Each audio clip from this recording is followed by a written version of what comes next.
By 1983, the relationship between Otis and Henry, it had begun to fall apart. No one really knows why they fell apart, but they ended up going their own ways. They split up, see you later, and they just, goodbye. Otis was left on his own, but that didn't stop him from doing some wild shit. He ended up getting arrested in June of 1983 after he burned down 2 houses in Jacksonville, Florida. And while he was in custody, Otis ended up confessing to starting around 40 different fires in the last 2 decades. He also confessed to starting a fire in a Jacksonville boarding house back in January of 1982. And in this fire, it ended up killing a 65-year-old man. His name was George Sonberg. So he tells police that he was responsible for that. And Otis ends up signing a confession stating that he and Sonberg actually were in a sexual relationship. And after the two had gotten into a big argument, Otis, he set his home on fire. And then he said after he started the fire, he walked across the street and he just watched. He watched and he masturbated twice to the fire. Yeah.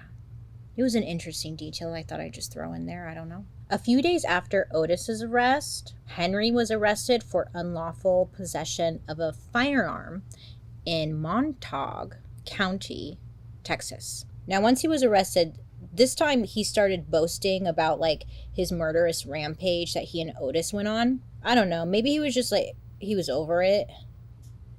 Maybe he was just over it. At first, when word got back to Otis, he denied everything. He denied everything Henry was saying and any involvement. But once he learned that Henry was talking to the cops and taking them on guided tours of where their murder sites were at, I guess he wanted in. And he started backing up Henry's claims. By their count, Henry and Otis had murdered 108 people, including 6-year-old Adam Walsh. Does that sound familiar? It might sound familiar. Adam Walsh was the son of John Walsh. He became famous for hosting America's Most Wanted. It was in October of 1983 when Otis confessed to killing 6-year-old Adam Walsh.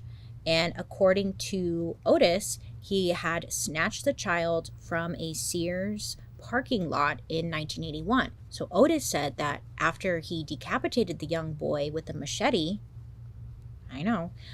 Otis drove around with the head in his car for so long that he actually forgot it was still in the car. And then once he realized it was still in the car, he then tossed the head into a canal. Adam Walsh was perhaps like one of the most well-known victims killed by Otis or Henry. His murder would result in like new child protection laws, plus, you know, his father getting into television and also criminal justice. But it wasn't until 25 years later, in December of 2008, and like long after Otis had died, that the police announced Otis as Walsh's murderer and ended up closing the case. Now, when they closed the case, like, people wanted to know like how they solved it, but the police, they didn't reveal like any new evidence or DNA evidence. The decision was reached when Otis's niece told John Walsh that her uncle confessed to the crime on his deathbed.